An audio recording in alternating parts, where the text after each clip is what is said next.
Oi, tudo bom? Antes de mais nada, obrigado por sua presença aqui em nossa videoaula. Caso tenha alguma dúvida, estarei à disposição para saná-la e aceito dicas e tema para os próximos vídeos desse canal. Me chamo Fernando Moterani e ao longo deste vídeo irei fazer uma reflexão a respeito da diáspora imposta ao povo africano.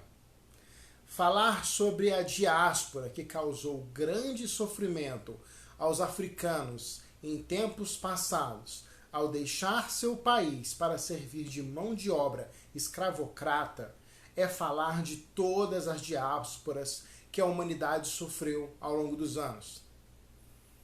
Façamos um exercício de empatia. Pense você sendo uma pessoa negra e pobre, grávida aos 33 anos e sozinha no mundo, pois sua mãe acabara de falecer. Sem destino para a sua vida, em busca de melhores alternativas, você sai da zona rural da pacata cidade de Sacramento, no estado de Minas Gerais, rumo à favela de Canindé, na capital paulista. Sem alternativa para seu sustento, começa a recolher papel na rua, na busca do mínimo de sustento para si própria e para seus demais. Essa pessoa se trata de Carolina Maria de Jesus, brasileira, pobre e catadora de papel, que ao longo de sua jornada desgastante de trabalho, ao carregar dezenas de quilos de papel para vender a baixíssimo valor, encontrava forças intelectuais para escrever poesia. Utilizava como diário pedaços de papel, os quais encontrava em meio ao lixo.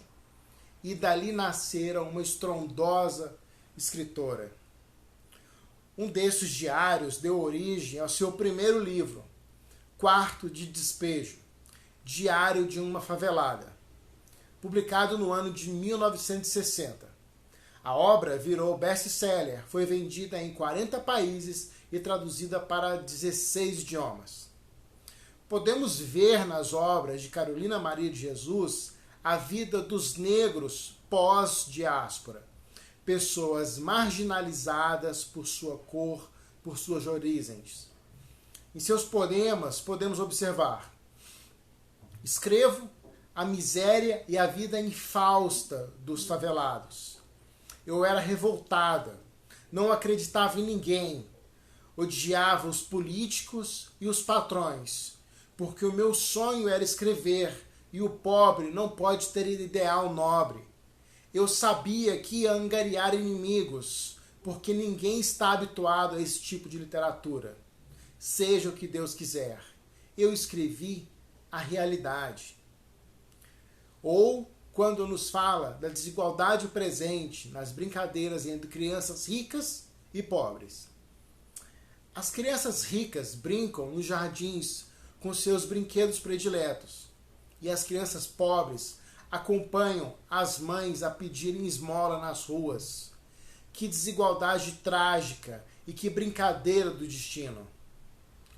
Carolina Maria de Jesus, bem como os demais afrodescendentes, os quais sofreram com esse processo, estão representados em publicações científicas, as quais nos falam sobre o processo de diáspora. Também nas obras de Cândido Portinari, pelas quais podemos compreender bastante sobre este genocídio ocorrido entre esses seres humanos. Ao longo da obra do professor José Antônio dos Santos, publicação do ano de 2008 pela Universidade Federal do Rio Grande do Sul, de nome Diáspora Africana, Paraíso Perdido ou Terra Prometida. Ao longo da tese de doutorado de Cauê Gomes Flor, do ano de 2017, através da Universidade Estadual Paulista Unesp de Barrilha, denominada O Conceito de Diáspora Africana como Argumento para Descentrar a Identidade Negra. E ao longo da lindíssima publicação dos professores Norberto Story, da Universidade Presbiteriana Mackenzie, juntamente com o escritor Romero de Albuquerque Maranhão, na publicação A Questão Racial nas Obras de Cândido Portinari, datada de 2018. José Antônio dos Santos nos mostra que o Brasil é um país extraordinariamente africanizado. E só a quem não conheça a África pode escapar o quanto há de africano nos gestos, nas maneiras de ser e viver e no sentimento estético do brasileiro. Por sua vez, em toda a outra costa atlântica se pode facilmente reconhecer os brasileiros. Há comidas brasileiras na África, como há comidas africanas no Brasil. Danças, tradições, técnicas de trabalho, instrumentos de música, palavras e comportamentos sociais brasileiros insinuaram-se no dia a dia do africano. Com ou sem remorso, a escravidão foi o processo mais importante de nossa história. O escravo ficou dentro de todos nós, a qualquer que seja a nossa origem. A palavra diáspora foi originalmente usada no Antigo Testamento para designar a dispersão dos judeus de Israel para o mundo.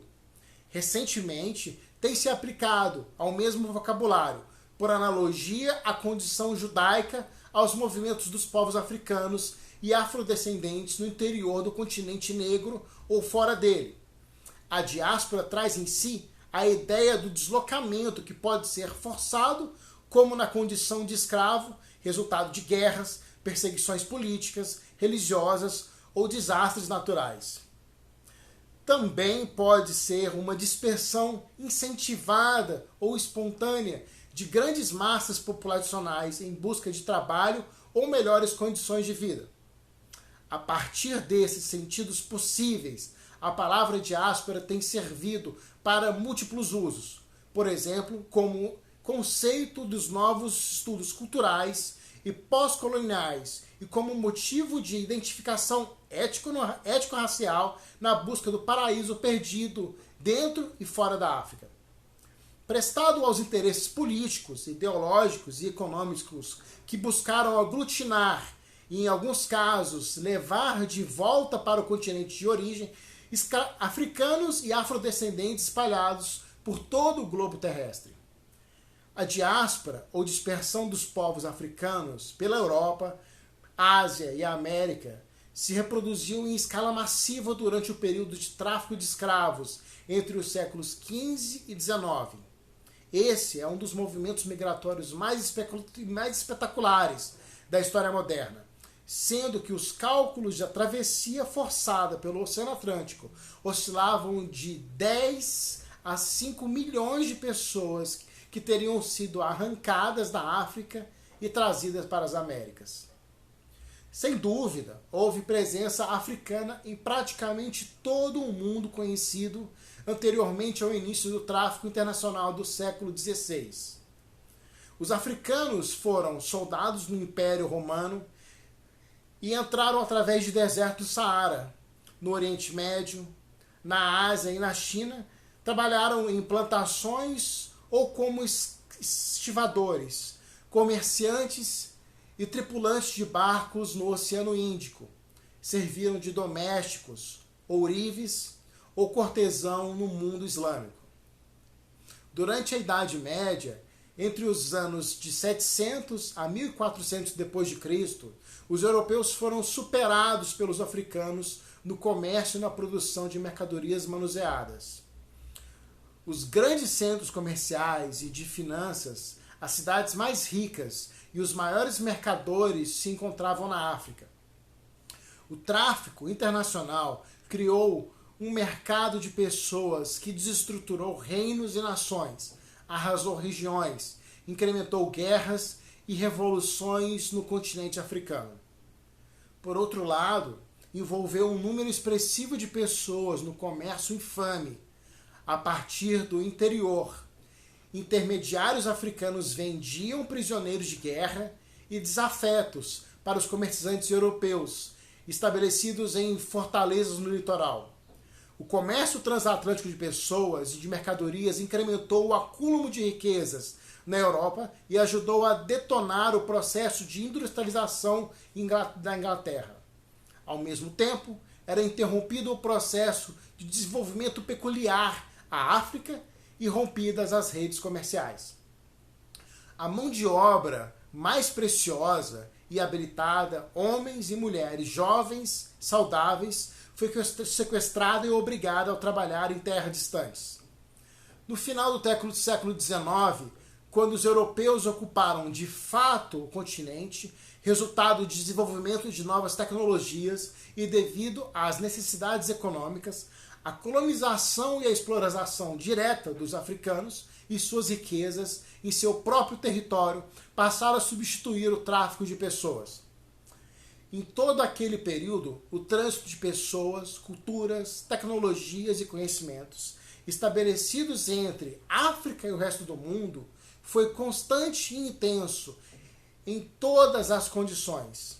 Nos anos de 1830 a 1870, em torno de 8.000 retornados negros, livres ou libertos, majoritariamente africanos de nascimento, conseguiram sair do Brasil e voltar para o continente de origem. Em embarques coletivos ou individuais, uma vez na África, eles passaram a ser conhecidos geralmente como brasileiros, havendo variações locais que ocorriam aos seus nomes. A maioria dessas pessoas se estabeleceu no litoral africano e começou a trabalhar e se utilizar dos conhecimentos que haviam aprendido no processo ao longo da diáspora. O uso do idioma português, a religiosidade católica e os hábitos e costumes adquiridos no Brasil, vestimentas, culinária, folclore, estilo arquitetônico das casas, definiram uma cultura mista, reconhecida na África como brasileira, resultado de um processo da diáspora. Portanto, diferentemente da maioria dos africanos que não haviam deixado a terra natal, muitos dos retornados aprenderam novas tecnologias, conhecimentos e línguas, além das que traziam consigo. Os africanos da diáspora procediam de um amplo leque de culturas, línguas e religiosidades diferentes que podiam, assim como seus descendentes, olhar para trás e ver um ponto geográfico originário comum e originar um paraíso perdido. Cada vez mais, a historiografia recupera essas trajetórias e mostra que não foram poucos os casos daquele que envidaram todos os esforços para voltar à terra prometida. Há ainda os casos daqueles que vislumbraram a terra da promissão fora do continente africano, depois de circular pelo mundo atlântico, se fixaram no primeiro lugar que aportaram, o que nos dá a condição de pensar que as experiências, os sentidos de movimentação e as trocas culturais.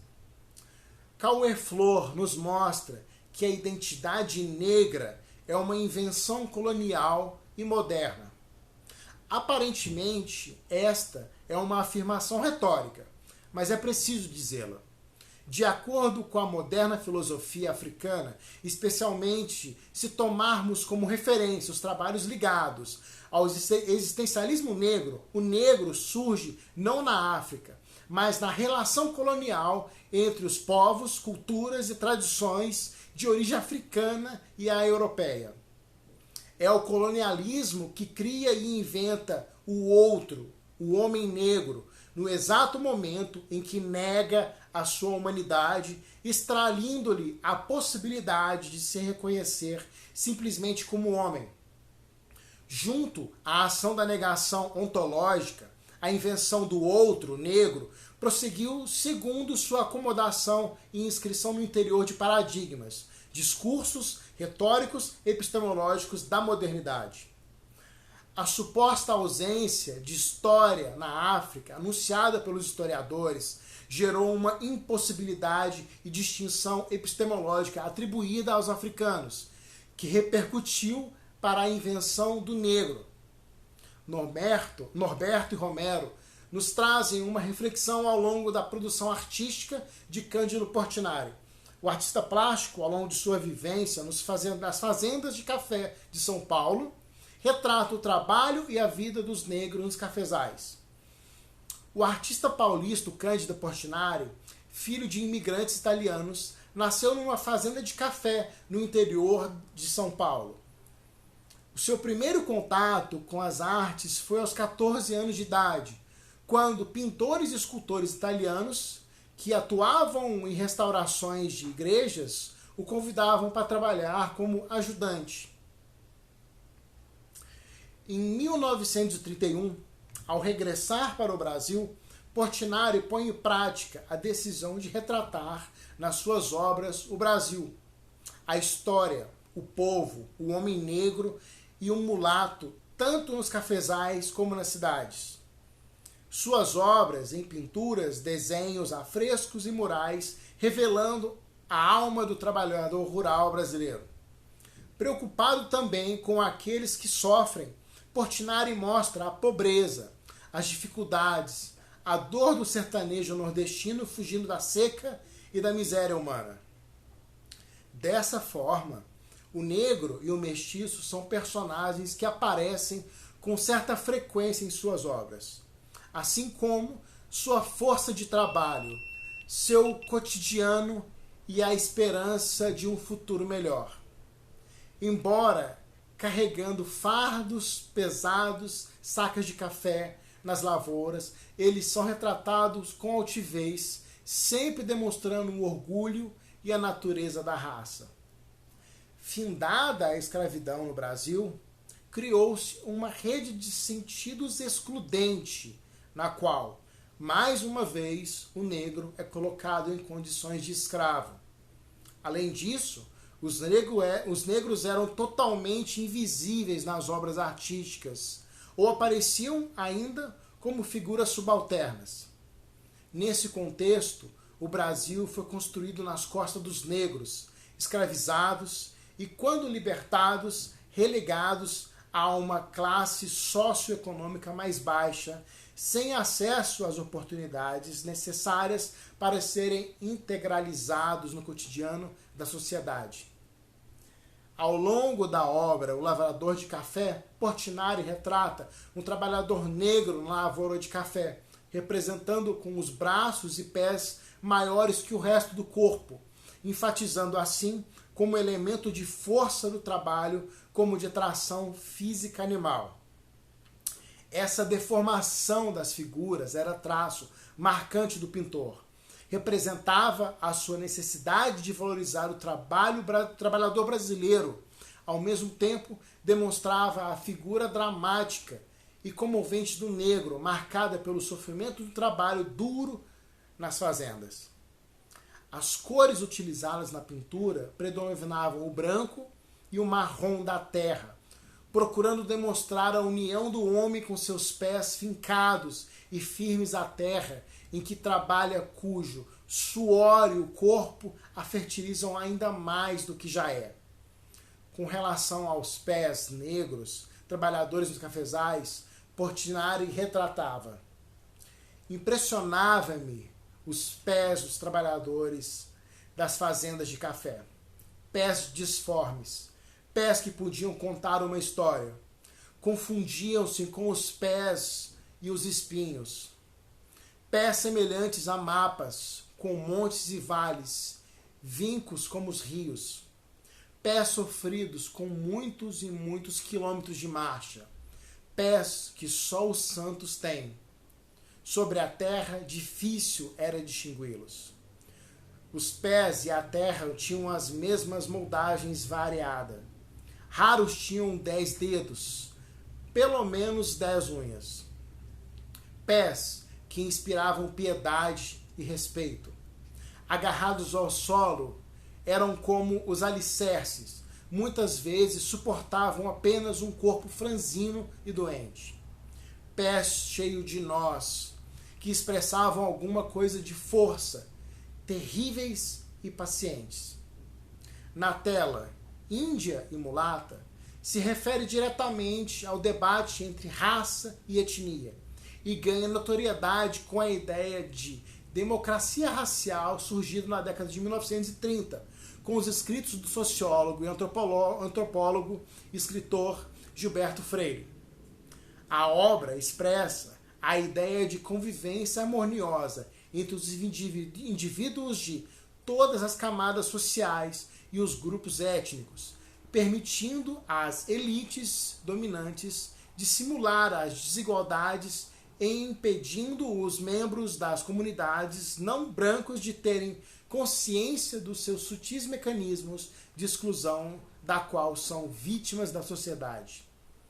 Ou seja, encobre os conflitos raciais, possibilitando a todos se reconhecerem como brasileiros e afastando das comunidades subalternas e tomadas de consciência de suas características culturais que teriam contribuído para a construção e expressão de uma identidade própria. As mulheres ocupam o centro da tela, envoltas por uma paisagem que se configura numa ilusão de profundidade, em que o artista utiliza a perspectiva nas linhas da plantação à esquerda e que direcionam a linha do horizonte e sobem o pequeno morro. Essa noção de profundidade em perspectiva marca uma espacialidade renascentista italiana. Outra perspectiva é traçada com o recurso do rio, enfatizado pelo tronco apontado na mesma direção. Em suas palavras, ele diz: a mestiçagem era comparada a um grande e caudaloso rio em que se misturavam harmoniosamente as três raças formadas. Assim, a mulata e a índia ali personificadas são produtos da mistura com o branco, presente na paisagem, no latifúndio que se ergue ao seu redor. Por fim, devemos demonstrar a nossa eterna gratidão e urgente respeito ao povo afrodescendente e todos os demais povos, os quais, oriundos de outros continentes, nos mostraram o quanto todos nós, brasileiros, fazemos parte de uma única família, a família dos seres humanos. As referências que deram suporte teórico a essa exibição estão disponíveis na descrição do vídeo. Muito obrigado e até a próxima.